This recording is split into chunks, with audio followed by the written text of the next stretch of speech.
There was a problem you set down today because turning it over one more time changed nothing. You went in circles, pushing harder at the same locked door. And the harder you pushed, the more the way through seemed to recede into the noise. Here is the part almost no one is taught. The mind that finally cracks a stuck problem is usually the one that stopped working on it first. Welcome to Psychology for Sleep. Tonight moves toward the quiet machinery that keeps thinking after you stop, and toward the strange relief of being allowed to let go. You're at the soft edge where the day's pushing finally loses its grip, where the grip itself begins to loosen finger by finger. Let the unsolved thing rest in the dark beside you for now. Let's follow what the mind does once you finally stop forcing it. You have almost certainly walked away from something unsolved, only to have the answer arrive later, uninvited, as if it had been waiting for you to look elsewhere. Researchers call this the incubation effect. It is one of the more reliably measured findings in the study of problem solving. In controlled experiments, people are given a hard problem, then pulled away to do something unrelated. They return solving it more often than those who simply kept grinding. The break does not erase the problem. It hands it to a part of you that works differently, quietly, underneath, without your supervision. So a question sits under everything tonight. Why does the idea you wanted most tend to come the moment you stop reaching for it? There is a particular shape to being stuck. The sense that you have read the same sentence of a problem 10 times and it has stopped meaning anything. Psychologists call this fixation, and it is not a flaw in your thinking so much as a feature of how attention narrows under effort. When you focus hard, your mind keeps returning to the same starting points, the same failed routes, like a path worn so deep you cannot step out of it. The more you try, the deeper the groove. This is why staring harder so rarely helps. The wall you keep hitting is often built from your own first guesses, and effort alone cannot dismantle it. Maybe you have noticed that solutions seem to favor the shower, the walk, the drive home, anywhere but the desk. This is not coincidence, and it is not your imagination. Studies of insight find that the relaxed, mildly distracted mind is measurably better at producing the sudden click of an answer than the tense, narrowly focused one. When attention loosens, the brain stops guarding the obvious paths and lets quieter associations surface. The desk demands a single line of thought. The shower allows many, and somewhere in that wandering, the connection you could not force finally has room to form. You know the feeling of an answer arriving whole, not reasoned out step by step, but simply there, complete. The way a name returns the instant you stop chasing it. Neuroscientists who study these moments report a distinct burst of activity in the right hemisphere just before the answer surfaces. It looks like a signature of the brain linking things that were not obviously connected. Insight is not faster logic. It is a different route entirely.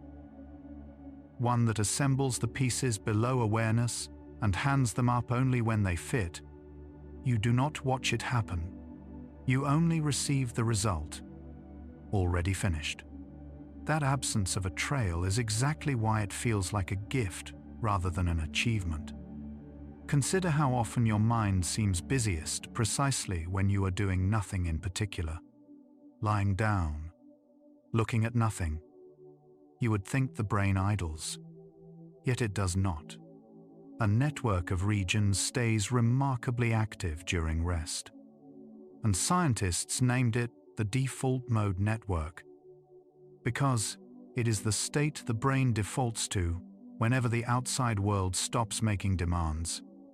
This is the network of daydreaming, of replaying conversations, of drifting between past and future, far from switched off. The resting mind is running its own deep background process, and a problem you have set down is part of what it turns over. There is a way of thinking that does not move in a straight line, the kind that wanders, that links a stuck problem to a song, a memory, a shape. You have done it without naming it. Researchers call it associative thinking, and it is the engine behind nearly every creative leap, where focused logic moves one careful step at a time. Associative thought jumps sideways, connecting things that share no obvious surface. Most of these jumps lead nowhere, but every so often, one lands somewhere your careful reasoning would never have gone. And that landing is what you experience as a flash of insight. You may have felt your thoughts grow strange in the minutes before sleep, looser, more visual, drifting past in fragments that almost make sense. There is a name for this threshold: hypnagogia, the brief transitional state between waking and sleep. For a few minutes, the mind floats half loose from logic. Images arrive unbidden. Faces, places, half-scenes, and ideas connect in ways the daylight mind would dismiss as nonsense. This is not malfunction. It is the brain releasing its grip on order. And in that loosening, the rigid lines between unrelated thoughts begin, just slightly, to blur. For a few unguarded minutes, things that could never sit together in daylight are allowed to touch. Imagine sitting in a chair on the edge of sleep, a heavy object held loosely in one hand, a metal tray on the floor below. As you drift, your fingers relax. The object falls. The clatter wakes you, and you reach for the half-formed idea still dissolving in your mind. This was Thomas Edison's deliberate method, and Salvador Dalí is said to have used a near identical one with a spoon. They were not chasing rest. They were harvesting the threshold. Both men sensed, long before the science existed to test it, that the doorway to sleep was also a doorway to ideas the waking mind kept shut. It would be easy to dismiss that inventor's trick as superstition, a quirk dressed up as method. But in 2021, researchers in Paris tested it directly. They gave volunteers a hidden mathematical shortcut buried inside a tedious task, then let some of them drift to the very edge of sleep, holding a bottle that would drop and wake them. Those who touched that first sleep stage were nearly 3 times as likely to discover the hidden rule as those who stayed fully awake. The threshold was not empty drift. It was a state where a buried pattern could finally rise into view. Perhaps you have sensed that sleep does something to a problem overnight, that what felt tangled at midnight is somehow looser by morning. The research is clear that this is real, and there is a name for the wider phenomenon: sleep-dependent problem solving.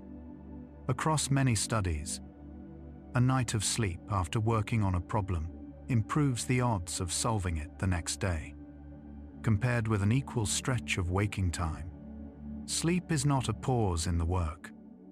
It is a different kind of work, one that runs on its own schedule, in the dark, while you do nothing at all but lie still and let it. You may know the experience of waking with an answer you did not have when you closed your eyes, as if someone worked the night shift on your behalf. In one well-known study, people who slept after learning a hidden trick to a problem were more than twice as likely to spot it on waking than those who stayed up. Sleep had not simply preserved what they knew.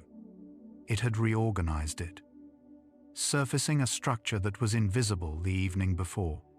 The mind that lay down stuck did not stay stuck.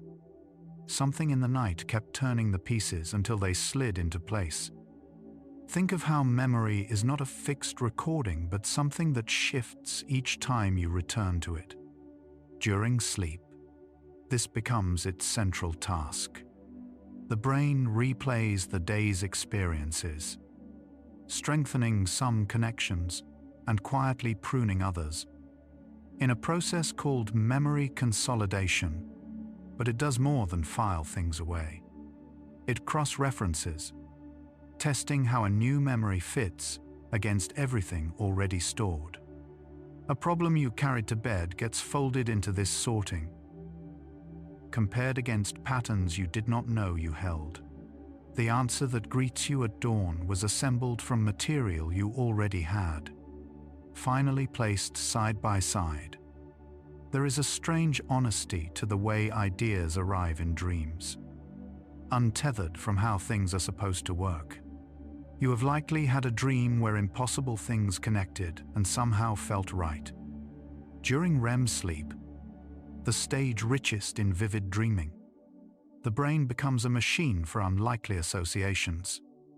Levels of certain chemicals that enforce logical, on-topic thinking drop sharply, while the regions that generate imagery and emotion run freely.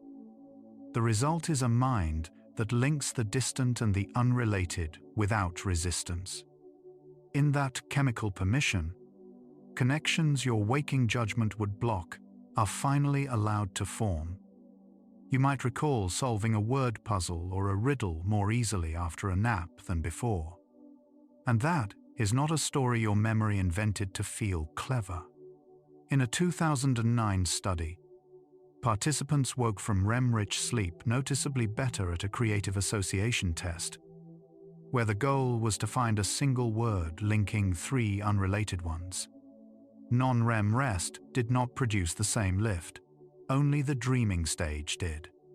REM appears to widen the net of association, loosening the bonds between ideas just enough that distant words begin to feel like neighbors. The dreaming brain was practicing exactly the kind of leap the waking mind finds hardest. Consider what your brain is doing in the moments you are sure it is doing nothing. Even at rest, it consumes roughly a fifth of your body's total energy. About the same whether you are solving equations or staring at a wall. This quiet, baseline activity is sometimes called the brain's dark energy, because it runs constantly beneath every task without ever drawing attention. It is the cost of a system that never fully powers down. And much of that hidden expenditure goes to maintenance and integration, the silent reshuffling of what you know, including the problem you believe you have stopped thinking about. You have surely had the sense that your conscious mind is only catching the surface of something far larger moving underneath. The numbers behind that feeling are striking. Researchers estimate the nervous system takes in roughly 11 million bits of information every second. Conscious awareness, by contrast, handles only around 40 to 50. Nearly everything your brain processes happens out of sight, beneath the thin beam of attention. So when an answer seems to come from nowhere, it does not come from nowhere at all. It has come from the vast, silent majority of your mind that was working the whole time, unwatched. Maybe you have caught yourself solving a problem in the half-light of early morning, before fully waking, when thinking feels frictionless and oddly clear. That window has a quality the rest of the day does not. As the brain rises out of deep sleep, it passes through a state where logical filtering is still loosened, but awareness is returning. A brief overlap of dreamlike flexibility and waking direction. Ideas formed in deep night can be caught here before they dissolve. It is the same threshold the inventors chased, only approached from the other side. On the way up instead of the way down. There is a reason sleep on it survives in nearly every language as advice for a hard decision. Older cultures noticed the pattern long before laboratories measured it. Folk wisdom across centuries treated the night as a counselor, a thing you consulted by lying down. What sounds like mere superstition turns out to track a real mechanism with uncanny accuracy. The advice was never about rest for its own sake.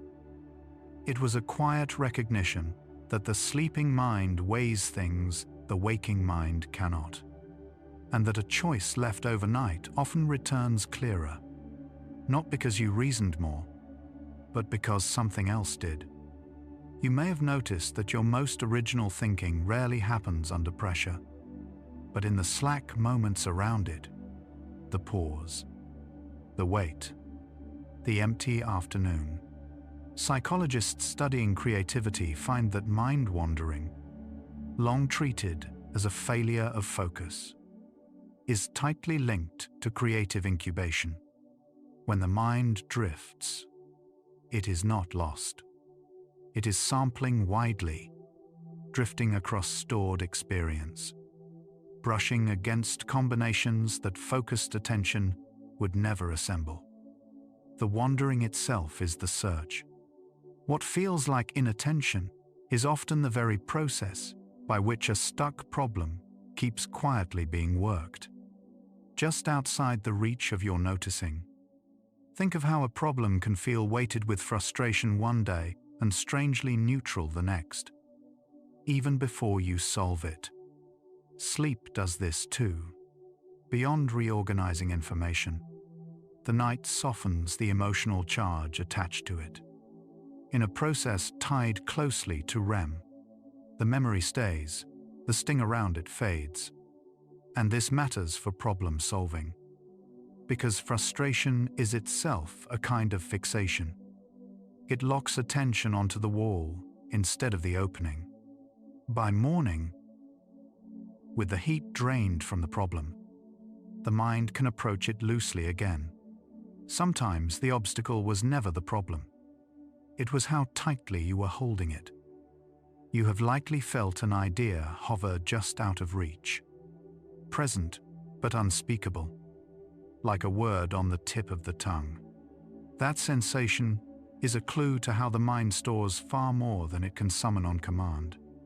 Knowledge sits in vast associative webs, and reaching for one node can fail simply because the path to it is momentarily blocked by the routes you keep taking. Loosen the searching, and other paths open. This is part of why stepping away works. The answer was never missing. It was reachable only by a road your effortful mind kept refusing to take. Picture two ideas that have lived in separate corners of your mind for years, never once touching, until one night they meet, and something new exists that did not before. This meeting has a name in creativity research: bisociation, the joining of two unrelated frames of reference into a single insight. Nearly every invention, joke, and metaphor is built this way.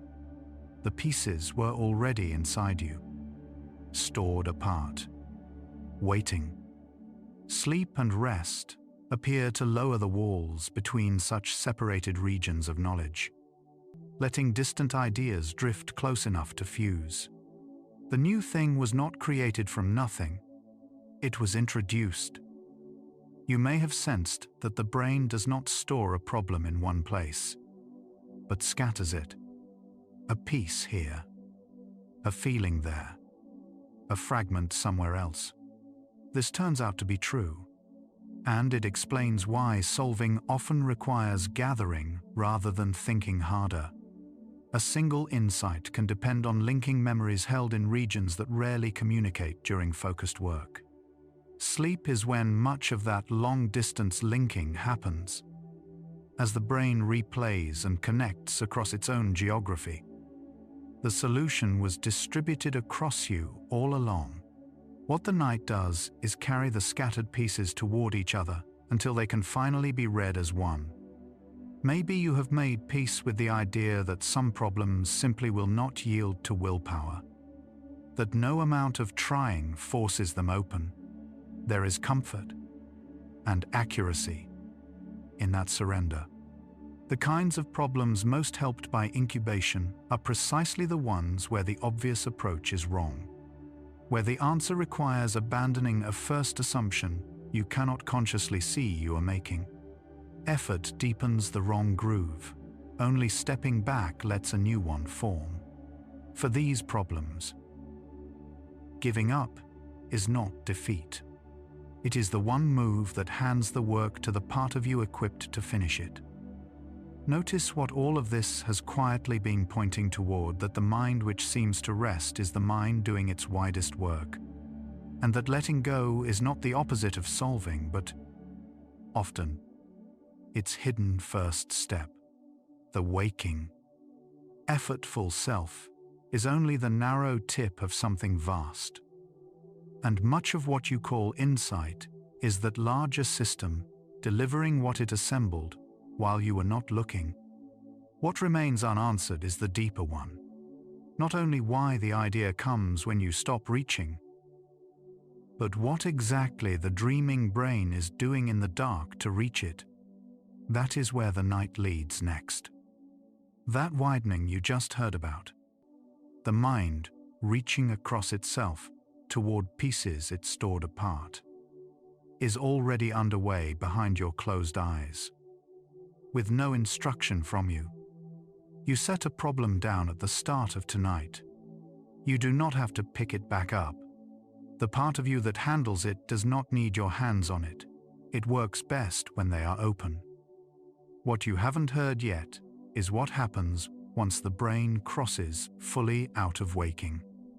What it does with the rigid lines it spends all day defending, and how loosening them becomes the very thing that frees an answer. Let your jaw soften. Let the unsolved thing drift a little farther from the center of you. That threshold is where the night turns next. If something in you has already begun to settle, the breath a little slower, the problem a little farther away, there is nothing you need to do with that. Let it keep loosening. We're drifting on from here, gently, together. There is a specific kind of timing you may have lived through more than once. The answer you chased all afternoon arrives only after you turn away from it. This is the incubation effect at work. When you set a difficult problem down, your mind does not stop working on it. It moves the work somewhere you cannot watch. Studies tracking people across rest periods find that solutions surface at higher rates after a pause than after continued conscious effort. The struggle was never wasted.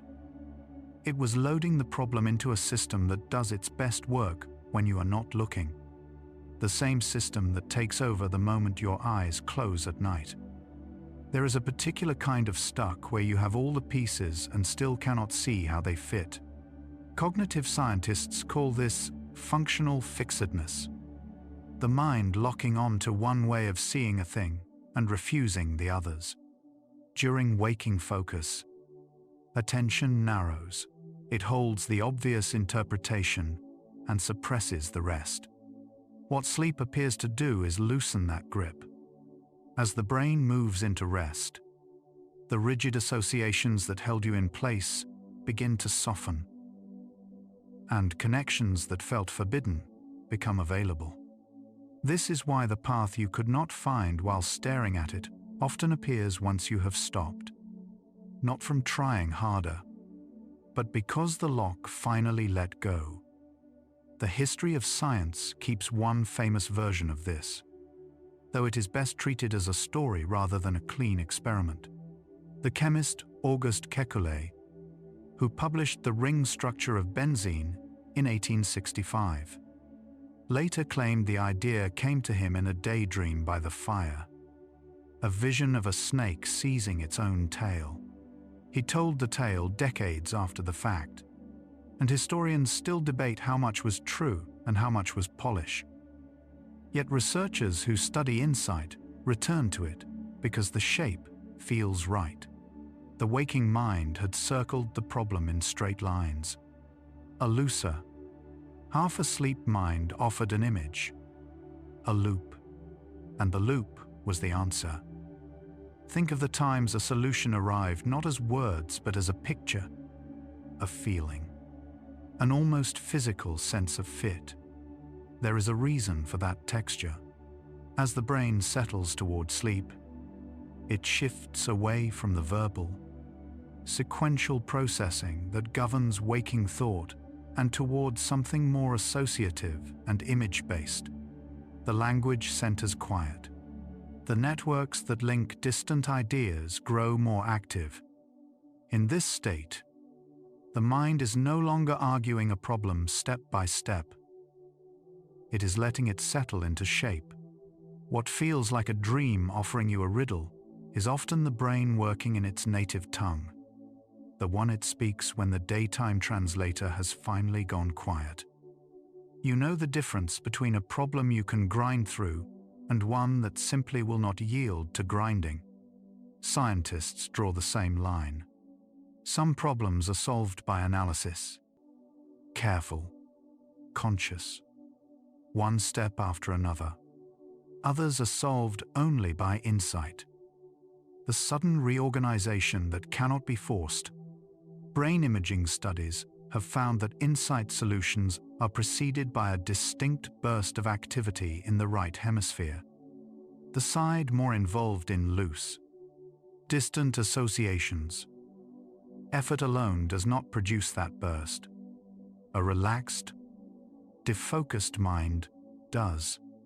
This is why the hardest decisions, the ones that resist every spreadsheet, are exactly the ones most likely to resolve themselves somewhere past the edge of trying. Perhaps you have caught your mind wandering and felt faintly guilty, as if drifting attention were a small failure. The science suggests the opposite. When the mind wanders, a network called the default mode network comes online. The same circuitry that activates during light sleep and dreaming, far from being idle. This network is where the brain knits together memory, imagination, and self-reflection, running comparisons no focused task would ever request. People who score higher on measures of creative incubation tend to show stronger default mode activity during rest. The wandering you apologize for is the machinery of connection at work, and at night, freed entirely from the demands of the outside world. That same network runs without interruption. You may have woken with a decision already made, as though some quiet committee had met while you slept and reached a verdict without you. Studies of sleep-dependent decision consolidation suggest that is closer to true than it sounds. In experiments where people face complex choices with many competing variables, those who sleep on it tend to make more coherent decisions than those who decide immediately. Sleep does not simply rest the decider, it reweighs the evidence, dampening the loud, recent details and letting the deeper pattern surface. The morning clarity you cannot quite explain is the residue of work done in the dark. A problem turned over by a mind no longer crowded by the day. Consider how often the solution feels like it came from outside you. A gift, an accident, something you received rather than made. The brain in REM sleep helps explain that strange sense of authorship. During REM, levels of norepinephrine, the chemical that enforces focused, on-task attention, drop to their lowest of the entire day. With that chemical quieted, the brain stops policing which associations are allowed. Ideas the waking mind would have dismissed are free to meet. In this loosened chemistry, the brain combines memories in unlikely pairings, and some of them are exactly the connection you needed. It does not feel like your effort because, in the truest sense, it was effort without you. You have felt the way a fresh problem looks harder in the evening and softer by morning. The same fact somehow lighter after sleep. Memory research traces this to a process called consolidation. Across the night, the brain replays the day's experiences, transferring them from fragile short-term storage into stable, interconnected long-term networks. But it does not file them as they arrived. It reorganizes, linking new information to everything related you already know. A problem that felt isolated at midnight wakes connected to 100 quiet anchors. This is why morning understanding feels deeper, not just rested. The night did not preserve your problem unchanged. It wove it into the larger fabric of what you know. There is the particular relief of finally seeing the gist of something. Not every detail, but the shape of the whole. Sleep is unusually good at extracting exactly that. In studies where people learn a set of related items, those who sleep afterward become better at spotting the hidden rule, connecting them, even when no one told them a rule existed.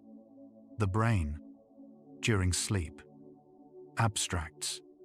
It lets the specifics fade and the underlying pattern rise. For a hard decision, this is everything. Because what paralyzes you is rarely a missing fact. It is the inability to see the pattern beneath the facts. Sleep clears the surface clutter and lets the shape underneath come through. You may have noticed that the answer arrives whole, with no sense of the steps that built it. This is the signature of unconscious processing, and it is measurable. Researchers can prime a problem in someone's mind, send them to sleep, and find on waking that progress has been made the sleeper cannot account for. The work happened below awareness. Conscious thought is serial. One item, then the next. A single narrow beam. The sleeping brain is not bound to that line. It holds many threads at once and lets them interact in parallel, which is why the result feels like a leap. You did not skip the steps. You were simply not invited to watch them. Think of how a worry can shrink overnight. The catastrophe of the evening, reduced by morning to something workable. REM sleep does more than rearrange problems. It defuses the feelings wrapped around them. During REM, the brain reprocesses emotional memories in that low norepinephrine calm, separating the sting of an experience from the information inside it. You keep what the day taught you and lose some of what it cost you. For a decision tangled in fear, this matters. Fear narrows options. It makes every path look like a trap. By morning, the emotional charge softened. The same choices stand in clearer light, not because they changed, but because you can finally see past the dread to the data. You have surely had the experience of trying to force creativity and producing nothing but strain. Laboratories have measured why pushing fails. Under pressure, the brain floods with stress chemistry that tightens attention and locks you into familiar, well-worn responses. Precisely the responses an original solution must escape. Insight needs the opposite, a calm, slightly defocused state where remote ideas can drift close enough to touch. Sleep is the deepest version of that state available to you. It removes the pressure entirely. There is no audience, no deadline, no self watching the self. In that absence, the mind does what it cannot do under your supervision. It stops trying, and in stopping, it finds. Perhaps you have wondered whether the breakthrough was luck or something more deliberate.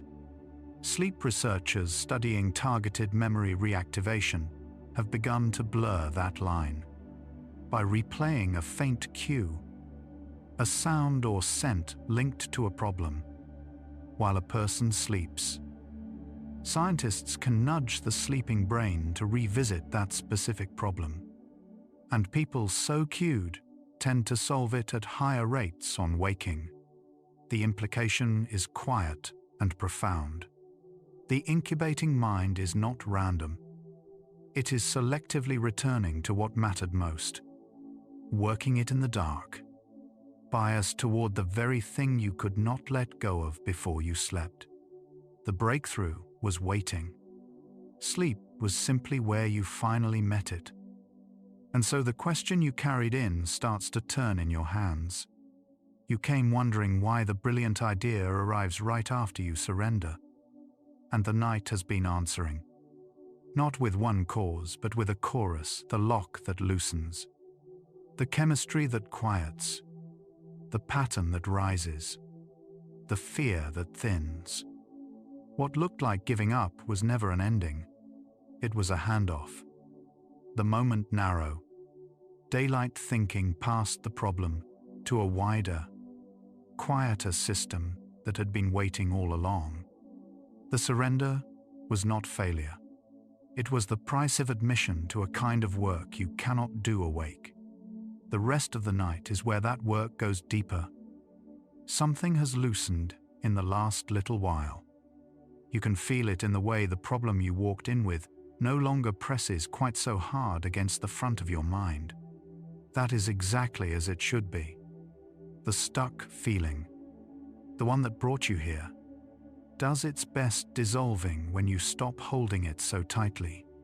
Take one slow breath and let the question rest where it can finally be worked on. Somewhere below the effort. Somewhere you do not have to steer. We will keep going from here. Gently. Together. You have noticed it more than once. The answer you couldn't find at your desk arriving the moment you stopped looking. The brain does not pause its problem solving when you turn away. It changes the room it works in. When attention releases its grip, activity spreads outward from the narrow circuits of focused thought into the wider network, neuroscientists call the default mode network. This is the system that hums when you are doing nothing in particular. Showering, walking, drifting towards sleep. It is not idle. It reaches across distant pieces of memory and stitches them into shapes deliberate effort never quite reached.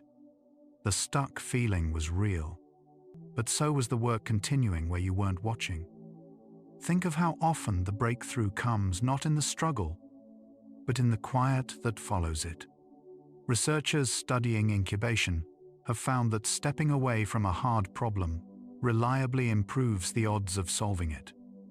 And the effect is strongest when the break is filled with something undemanding rather than another hard task. During that pause, the mind keeps turning the problem over beneath awareness, free from the fixation that locked it onto wrong answers. Conscious effort tends to deepen the same well you were already digging. Incubation lets you wander to a different field. So the time you spent feeling unproductive was not lost. It was the part of the process that let the ground shift. There is a particular kind of decision that feels heavier the longer you stare at it, as though looking harder only makes it murkier. Studies on sleeping over a problem suggest there is a reason for that. When a choice involves many competing factors at once, too many for the narrow channel of conscious thought to weigh together, a night of sleep often produces clearer, more satisfying decisions than continued daytime deliberation. The sleeping brain seems able to hold more variables in parallel, comparing them without the bottleneck that conscious attention imposes. You are not being indecisive. You are carrying a problem too wide to solve through the front door of awareness alone. You may have felt it. The sense that something important was forming just out of reach. Almost worded, but not quite. Science has a name for the territory beneath that feeling implicit processing. The vast computation happening below the threshold, where thought becomes language.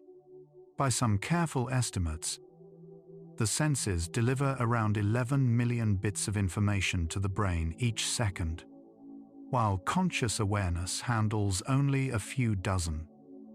Everything else is processed without ever announcing itself. The connections that feel like sudden insight were often assembled quietly down there, long before they surfaced. What arrives as a flash was, in truth, a slow tide. The almost worded feeling was the shoreline, not the depth. Return for a moment to that Paris experiment, where volunteers were nudged to the very brink of sleep and woken from it. The brief threshold they touched has a name. N1. The first stage of sleep. The same window Hypnagogia opens into. It appears to be a creative sweet spot, where the mind loosens its logical guardrails, but has not yet gone dark. People who reached this drowsy edge solved a hidden problem at nearly triple the rate of those kept fully awake, and far better than those allowed to fall into deeper sleep. The finding is precise and a little startling. There is a doorway between waking and sleep, and it stays open only for minutes. The pace has loosened in you now, the breath a little slower, the space between thoughts a little wider. Let this be a place where nothing needs deciding. The same drowsy threshold the science describes is one your body is drifting toward on its own tonight. With no effort from you, you do not have to reach for the next idea. The mind that connects what waking thought cannot is already beginning to stir. Quietly, behind the calm, take one slow breath, and let us keep moving gently from here. There is a measurable reason the edge of sleep feels strange and inventive at once.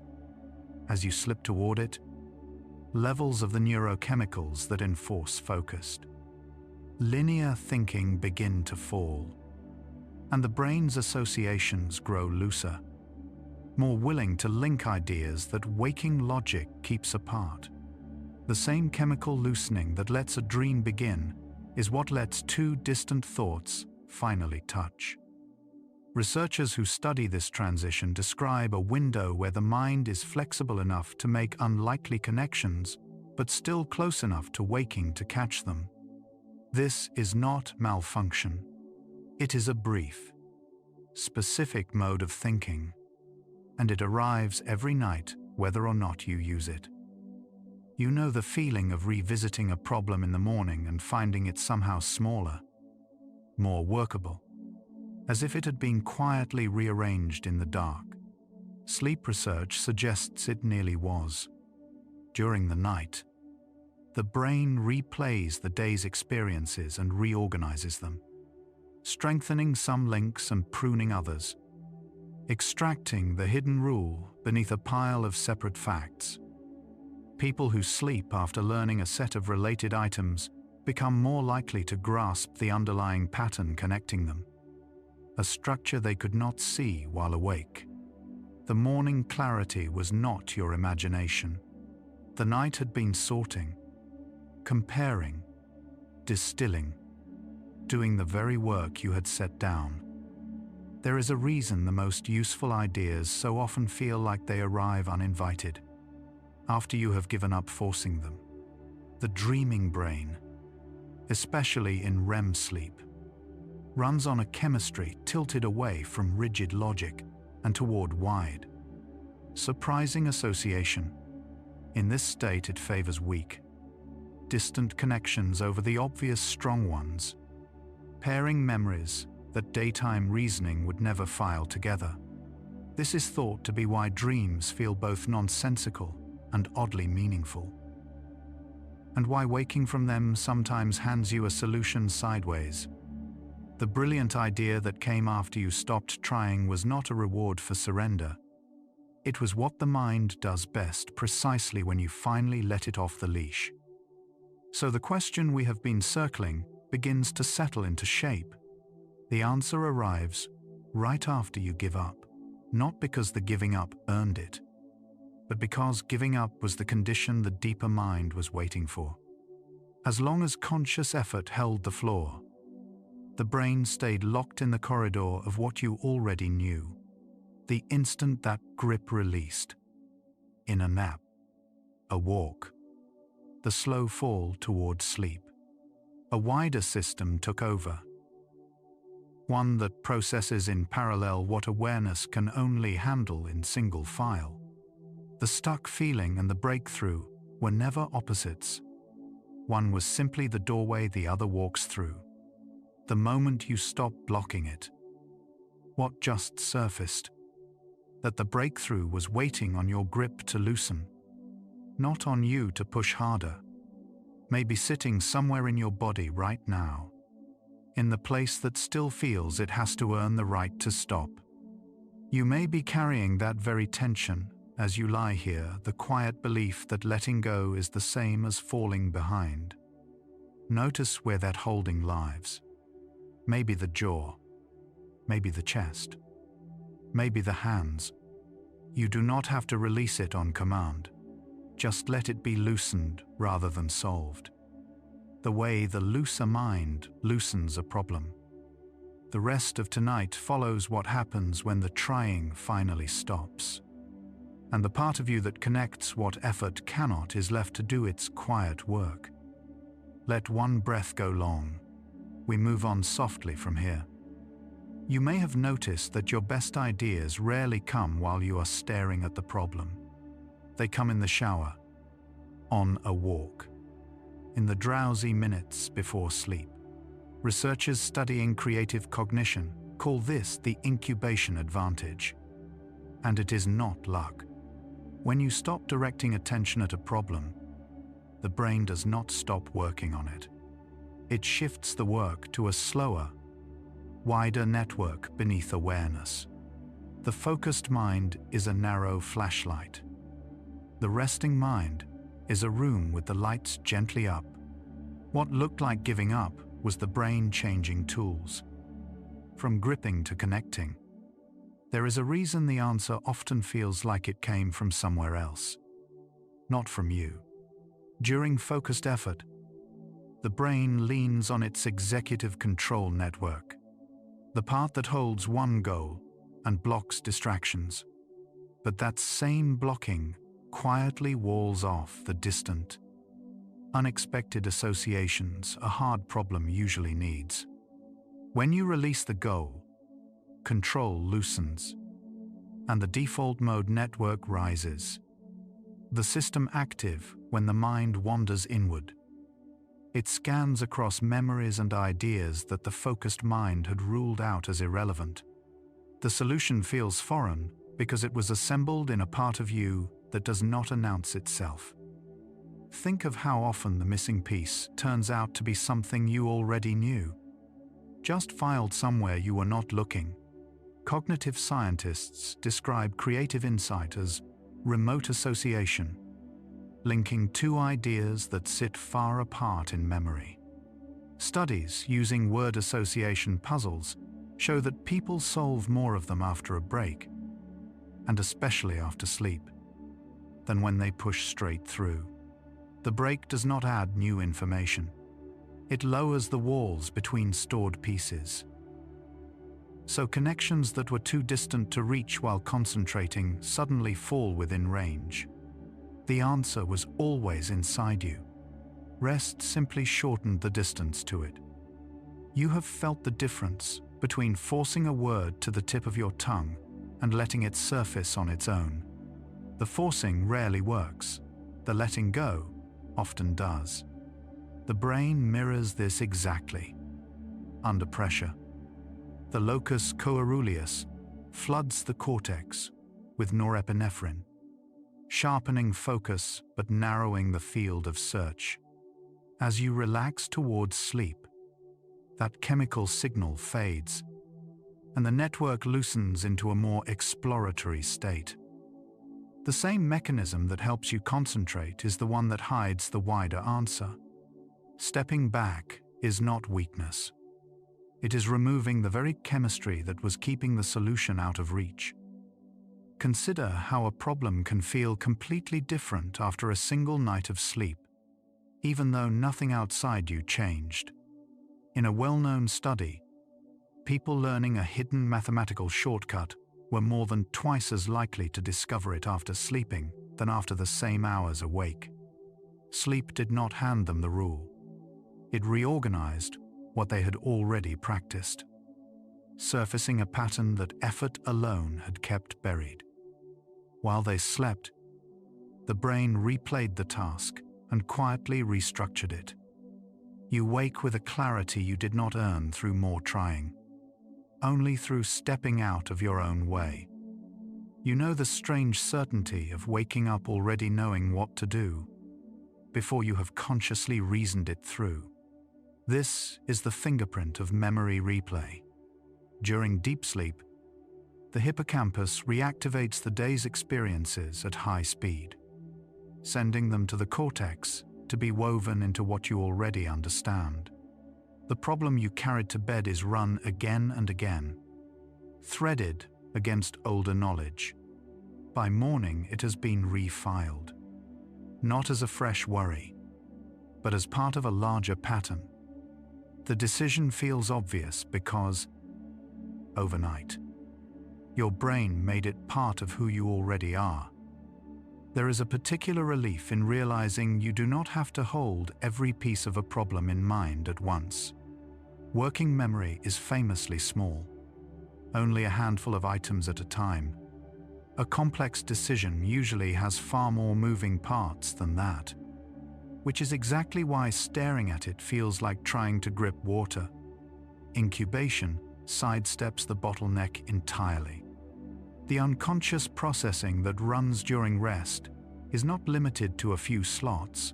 It works across the whole stored landscape at once. The reason you could not solve it awake was never a flaw in you. It was the limit of the smaller tool. You may have caught yourself solving a problem in a dream, or waking mid-thought with the pieces already arranged. Brain imaging points to why this is possible. During REM sleep, the regions that handle association and emotion stay highly active, while the prefrontal cortex, the part that judges, censors, and demands logic, grows quiet. With the critic offline, the mind is free to pair ideas it would normally reject as too strange.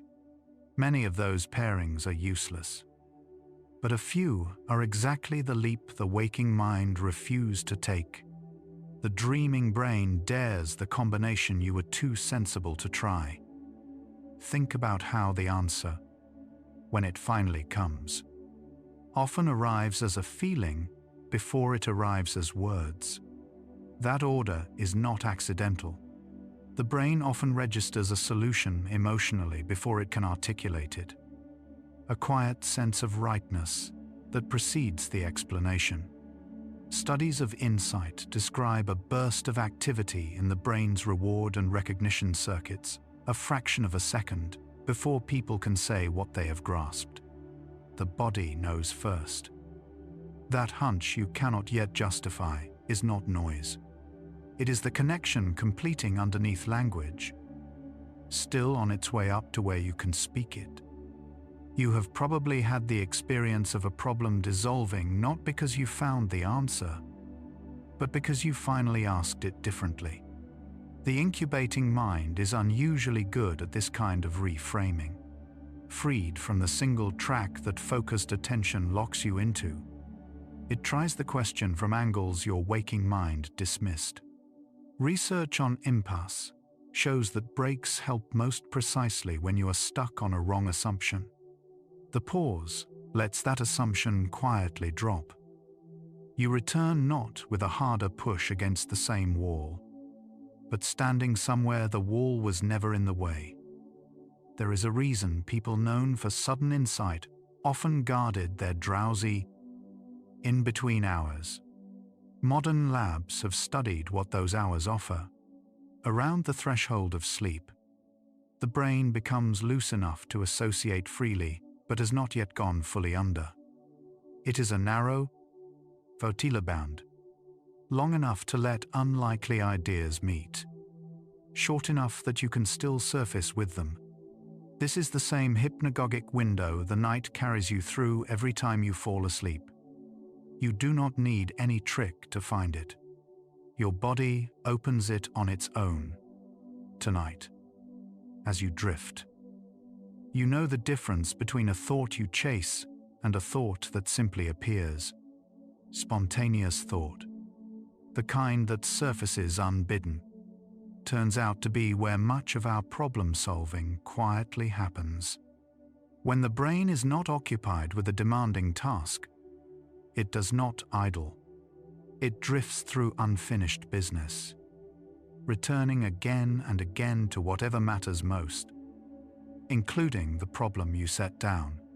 This wandering is not a lapse in discipline. It is a search running on its own power. In the background, asking nothing of you, the mind keeps tending what you care about, even when you have stopped watching it. Consider how a decision that felt impossibly tangled at night can feel almost simple by morning light. Part of this is emotional. During sleep, especially REM, the brain reprocesses the day's experiences and softens the sharp emotional charge attached to them.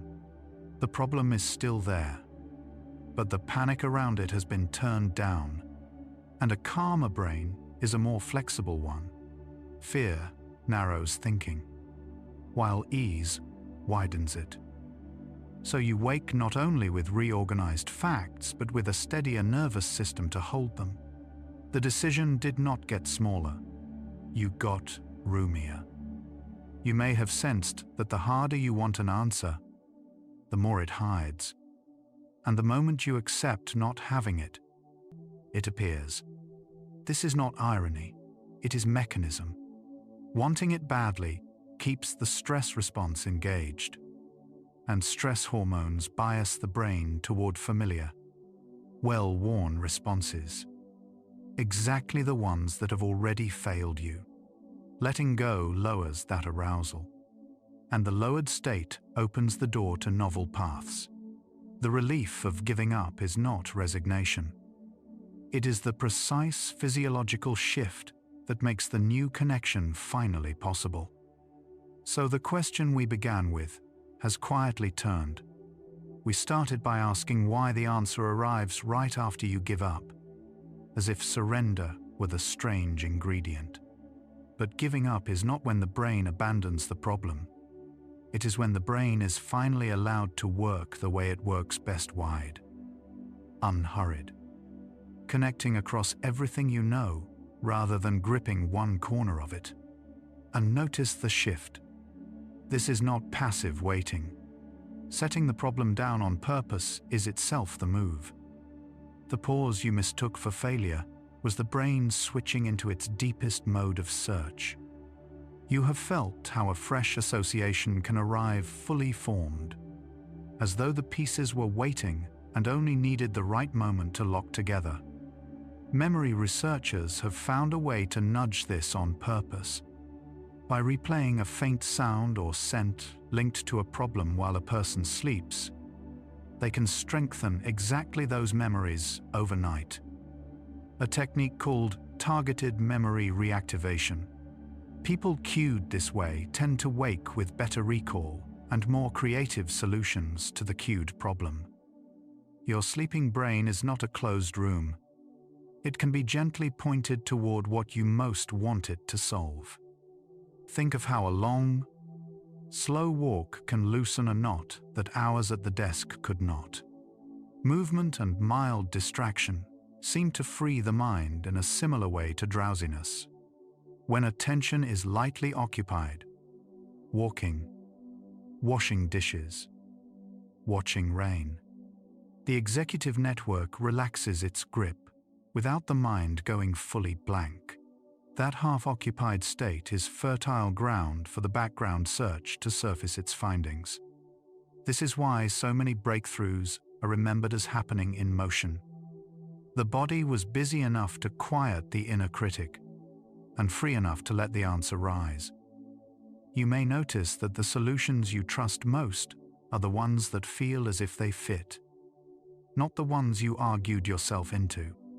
The brain marks a genuine insight differently from a forced conclusion.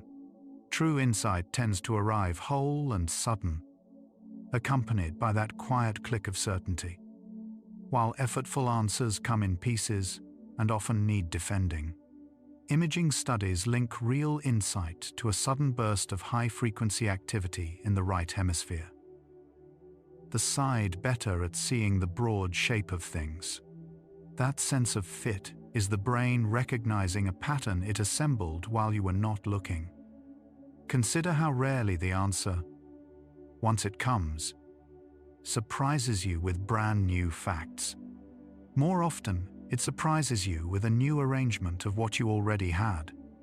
This is the heart of creative cognition, not acquiring more, but recombining what is present in a way you had not tried. Sleep and rest are when this recombination runs most freely, pulling distant memories into contact while the sensor sleeps. The breakthrough was never about finding the missing piece out in the world. It was about the inner landscape rearranging until pieces that had never touched were suddenly side by side.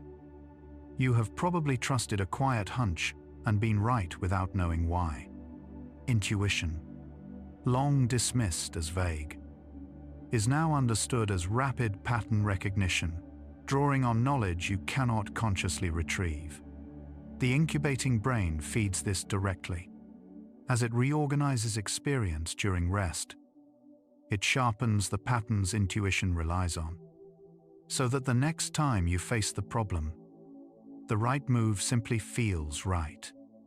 What we call a gut feeling is often the surfaced result of processing you never witnessed. The decision was reasoned, just not in the room where your awareness was sitting. There is something steadying in learning that the timing of insight follows a shape, not a whim. Studies of incubation find that the benefit grows with the length of the break, up to a point. Too short, and the background search has no room. Too long, and the problem fades from priority. Sleep sits in the sweet spot, long enough for deep reorganization, yet still tethered to what mattered when you closed your eyes. This is why a night, more than a minute, so often does the work. The brain needed not just a pause, but a full cycle to turn the problem over. You may have felt that a problem solved in sleep belongs to you more deeply than one solved by force. There is truth in that feeling. When the brain integrates a solution overnight, it does not bolt it on as a fact to memorize. It weaves it into the existing web of what you understand, so it arrives already connected. That is why such answers feel obvious in hindsight and stay with you. Effortful solutions sit on the surface and slip away. The ones the sleeping mind builds are folded into the structure of how you see, and they hold. Consider how little of all this requires anything from you in the moment. The hippocampus replays without instruction. The default mode network wanders without being sent. The emotional charge softens on its own clock. Each of these systems runs whether or not you understand them, whether or not you believe they will help. The single thing they ask is the one thing the stuck mind resists: that you stop holding on. Every mechanism of incubation waits on the same threshold. The moment you release the problem, instead of clutching it, after that, the work is no longer yours to do. The wandering you just heard about is happening now, behind the quiet. A part of you moving freely across everything you know, with no hand on the wheel. you do not steer it. You only stopped blocking it. And something has been gathering, fact by fact. Toward one simple shape, the mind that solves you is not the one that strains. It is the one that connects while you rest. The last stretch carries that shape into its clearest light. You can let the reaching go the rest of the way. You have likely sensed, by now, that the part of you doing this work is not the part you usually call thinking. Neuroscientists describe two broad modes the brain moves between. One is focused and serial, handling a single line of reasoning at a time. Quick, sharp, easily exhausted. The other is diffuse and parallel, running countless faint associations across the whole network at once. Slower but vast, hard. Tangled problems overwhelm the serial mode and live in the parallel one. When you stop forcing, you are not stepping away from thought. You are handing the problem to the larger mind that can hold all of it at once. And here, gathered from everything the night has traced, is the heart of it. The reason the answer comes after you give up is that the dreaming, resting brain does something the waking mind cannot. It connects data the focused mind was never able to see. By shifting out of single-track effort and into a parallel mode where every memory, every fragment, every distant association is in play at once. You were not failing when you could not force it. You were using the smaller tool for a problem built for the larger one. The mind has a deeper way of working, and it begins exactly where your grip ends. By now, you may have stopped trying to track every thread, and that letting go is not a loss of focus. It is the exact state the mind uses to solve. Sleep researchers describe the drowsy threshold as a moment when the brain loosens its grip on a single line of reasoning and lets distant ideas brush against each other. The narrow beam you aimed at the problem all day widens into something softer and more open. What you call drifting, the mind treats as searching. There is a kind of answer that never arrives while you are staring straight at it. Studies on insight show that solutions often surface during a relaxed, inattentive state rather than focused effort. The incubation effect again, working quietly. When attention releases its hold, the brain keeps recombining what you fed it, testing connections you would have dismissed. You were not wasting the hours you spent stuck. You were loading the machine that runs best once you walk away. You have probably noticed that your best ideas rarely come at your desk. They come in the shower, on a walk, in the slow minutes before sleep.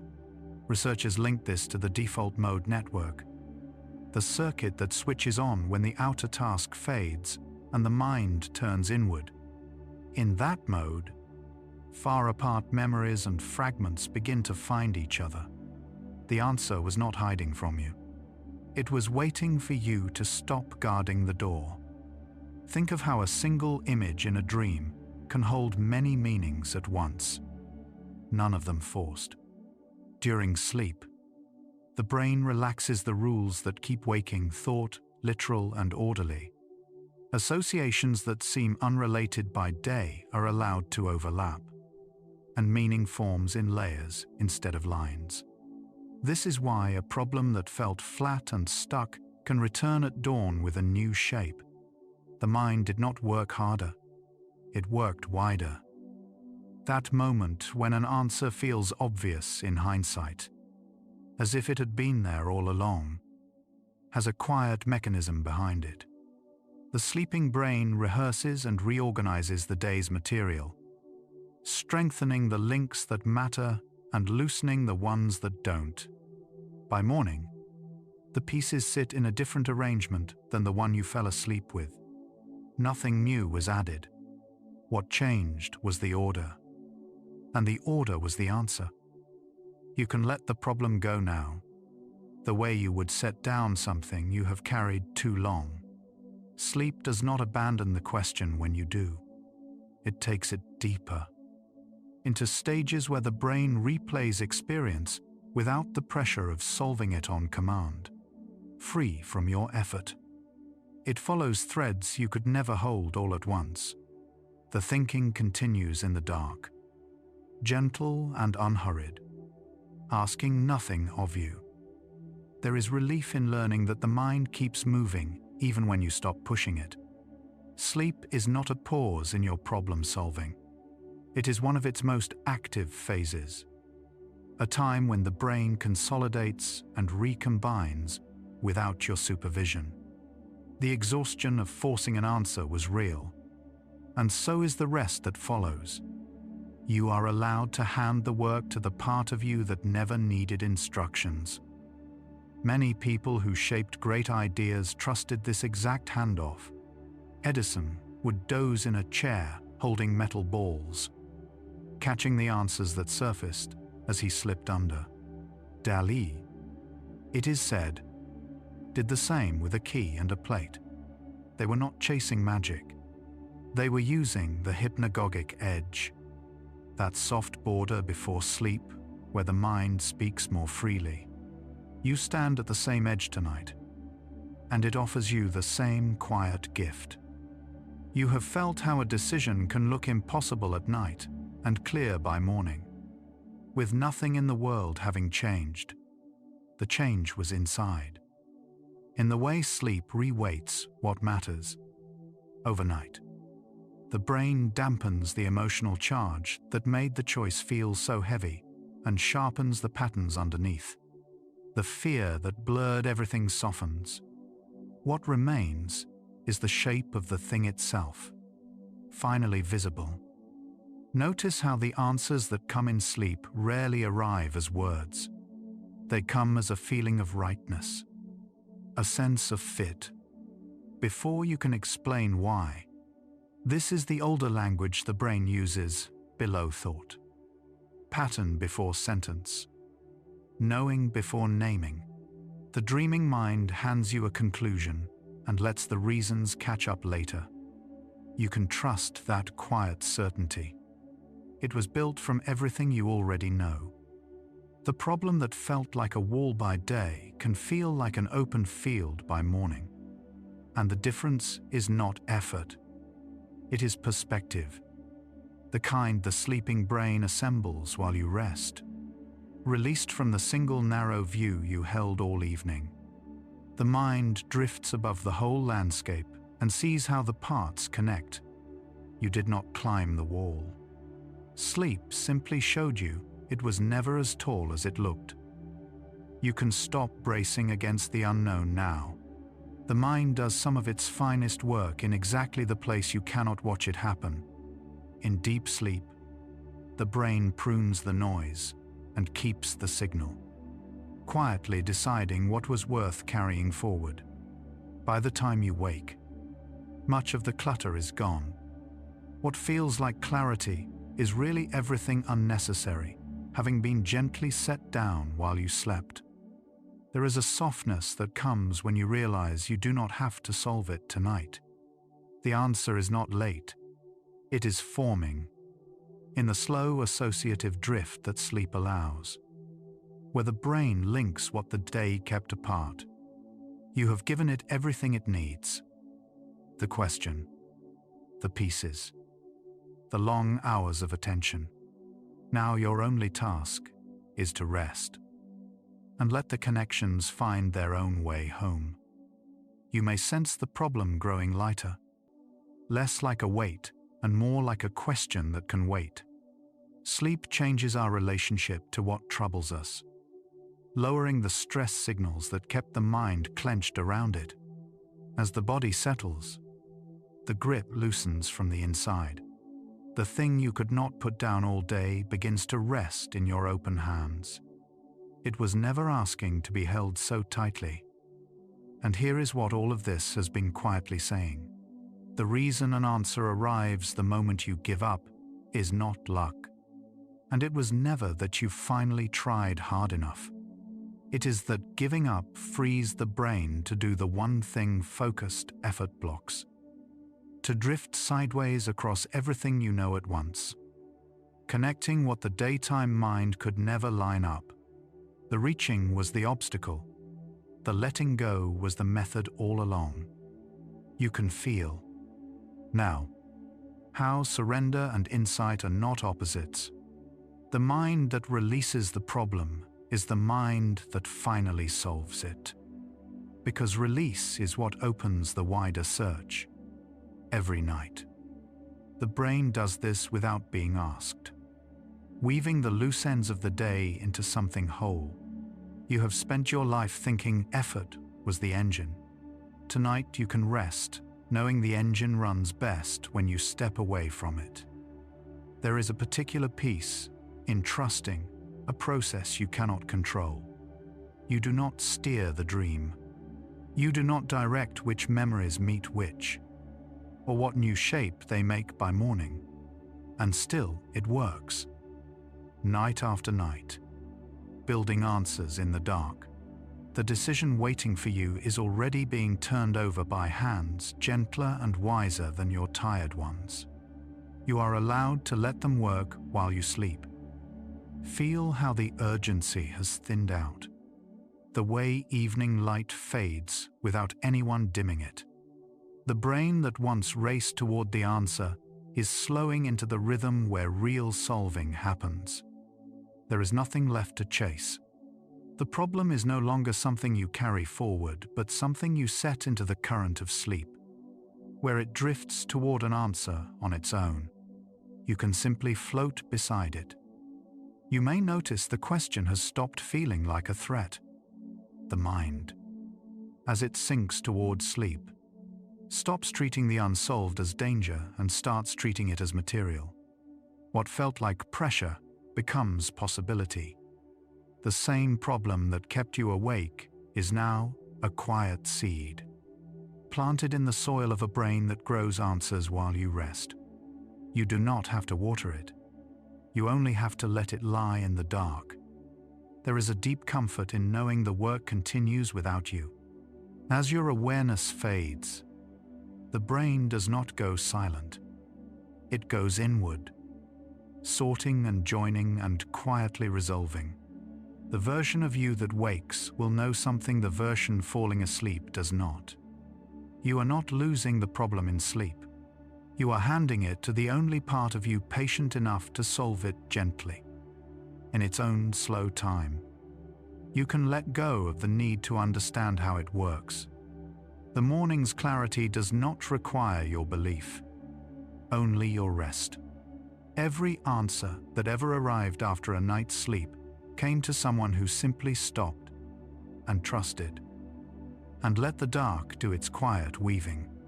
You are in good company tonight, among everyone who ever woke with a solution they did not earn through force. The gift is the same. The only price is sleep. Notice how light the unsolved can feel once you stop demanding it solve right now. The brain you are drifting into is the same one that has answered every hard question you have ever faced. Not by pushing, but by waiting in the right kind of quiet. There is nothing you must figure out before you sleep. The figuring belongs to the night now, and the night has never once failed to do its part. You can feel yourself softening toward the not knowing, and that softness is exactly where answers are born. The mind unclenched is the mind made fertile. As you sink past thought, the day's tangled threads begin to settle into patterns you will only recognize at dawn. You do not need to see them form. You only need to let yourself fall, trusting that what comes back to you in the morning will be more whole than what you released. There is nothing left for you to hold. The problem, the decision, the long hours of being stuck, all of it can rest now in hands that work in the dark. You have done the one thing that was ever yours to do. You showed up, you stayed with it, and now you are letting go. The rest unfolds without you, gently. The way every answer you have ever woken with quietly found its way. The answer was never something you had to force. It was always something you had to allow. When you finally stopped reaching, the deepest part of you reached for you, and it has not stopped since. Tonight you do not have to solve a single thing. You only have to trust that the quiet in you knows the way, and let it carry the question into the dark, where it has always known how to find its way home. The mind clears itself the way still water settles overnight, taking down what the day stirred up without being asked. The answer you could not force was never separate from you. It was the wider part of your own mind, the part that connects in the dark what the daylight kept apart, working without effort, without permission, without you. Let your entire being dissolve into that soft border before sleep, where thought loosens and the edges of every problem go quiet. If the deepest part of you already knows the way, then tonight, the question and you can both let go. The answer was never waiting on how hard you tried. It was waiting on the moment you finally stopped trying. The moment you let the problem slip out of your tight, tired hands. That does not make the long hours wasted. It makes them the loading, the quiet feeding of everything the night now has to work with. You came here stuck, holding a question too tightly to see it. And tonight you set it down, not because you solved it, but because you learned that the solving was never yours to force. There is a wider mind beneath the one that strains. It does not need your effort, only your rest. It has answered every hard thing you ever woke clear about, and it will answer this one too, gently, in the dark. While you sleep, you do not have to reach for it anymore. Tonight, for once, you can let it reach for you. The subconscious mind reprogramming playlist has been returning to one quiet truth from many directions. That the part of you that works in the dark is wiser than the part that strains in the light. The next hour follows it further, toward what the mind does with the questions you hand it before sleep. That hour is waiting whenever you are ready. You can let these last thoughts loosen now, the way images blur and drift at the soft edge of sleep, asking nothing, holding nowhere. Let your hands go heavy, the way they finally do when there is nothing left to grip. If sleep comes, let it take you to the place where the question answers itself, far from any reaching. If your eyes have already closed, there is nothing left for them to open for. Rest well, weary one. The answer was never something you had to force, only something you had to allow. And tonight you finally did. Where the quiet mind does its gentlest work, and sleep does the rest. Good night.